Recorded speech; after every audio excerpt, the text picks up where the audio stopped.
my ribs. Always the bridesmaid, never the bride. Always the bridesmaid, never the bride. You know who I'm talking about. Arsenal has done it again. Always the bridesmaid, never the bride. Everybody was talking about the quadruple season. This is Arsenal season, domestic treble.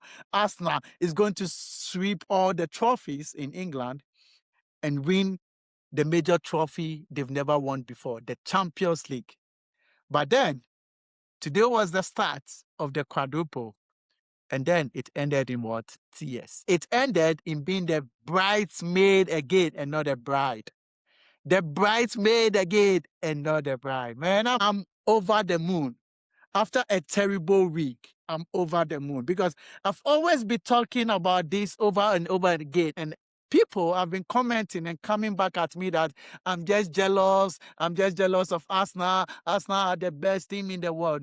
Arsenal are the best team in the Premier League. And nobody is disputing that. But what I've been saying is that the eye test, whenever we watch Arsenal, is so fucking boring. Watching Arsenal is so fucking boring. They have a very good defense, which we cannot argue about. It's not even debatable. They have a very good, solid midfield. So, with these two positions, Arsenal know that their attack is quite average. Saka is the best player in their attack, and this season, he's not been Saka. He's not been the Saka of old. Yeah, he's not been creating chances. He's not been terrorizing defenders. He's just been a normal player. And let me not even go and talk about Jokeres or Martinelli or Trossard. Those are average players. Football today has been so low. The standard in football today is so low that we hype players like Martinelli. We hype players like Madueke. We hype players who 10 or 15 years ago, they wouldn't even see the bench of a big team like Arsenal.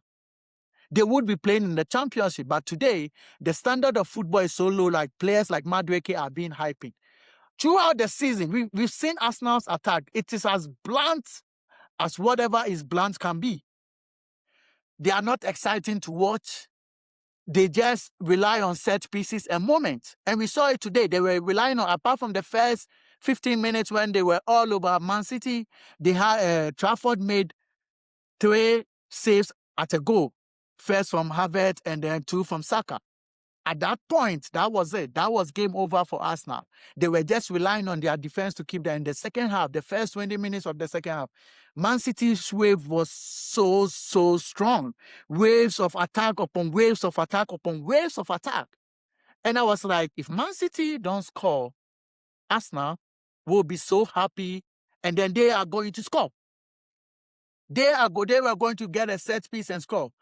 But then, a major error from Kepa Arrizabalaga. Chelsea fans know about this. He's a very good goalkeeper, but when the pressure is up, he makes mistakes. He should have just punched the ball away. He decided to catch the ball, and the ball was too high that it went through his hands, and then that was an easy goal in a final for Really. He would have been like, man, this is a gift. This is a gift. And he took his gift. And the second goal, man, we can talk about players. We can talk about how boring Arsenal was, but Man City was on a different level. Ryan Cherki, these are the kind of players we pay money to watch. The Cherkis of the world, the Lamine Yamals of the world, the Pedris of the world, the Estevals of the world. Players that when you them with the ball, you know they are going to create magic. You know they are going to do something. The Dembeles of the world, who now he has added goals to it. The Ziri Doués of the world. Players that when you see them with the ball, like when the ball is on their feet, it's so aesthetically pleasing. These are players we like to watch. Not players that are just, it's all about pushing and shoving, and when they have no, this is not a football really. We've watched better players. So when I see players like Trossard and Martinelli and Co and whatever getting praise, I'm like, damn. Is this how far football has fallen? But football won today. Ryan Cherki, wow. It was so pleasing watching him. Bernardo Silva, one thing I don't like about Bernardo Silva is he doesn't know how to. He had a chance, he could have killed the ball top bins, but he didn't. What Ndiaye did to Chelsea yesterday, he even had a better one, Bernardo Silva, but didn't. But kudos to Man City. Football won today. You played a very good football. Arsenal was all over the place. They were all over the place in the second half. They didn't do anything. And this is the start of being the bridesmaid and never the bride. The bridesmaids and never the bride. That is Arsenal for you. They are the bridesmaid and never the bride. They might win the Premier League because the Premier League, they have the greats and they know how to sit back and then counter. But when it's the finals, when it's just a one game, where like you need the statu quo of playing in the finals. Arsenal do not have that. They do not have winners. They do not have leaders on the field. That is Arsenal. They do not have that. And you could see their fans, after the second goal, they started walking out of the stadium because they've lost hope. They know that this is not a team that can come back from 2 goals down.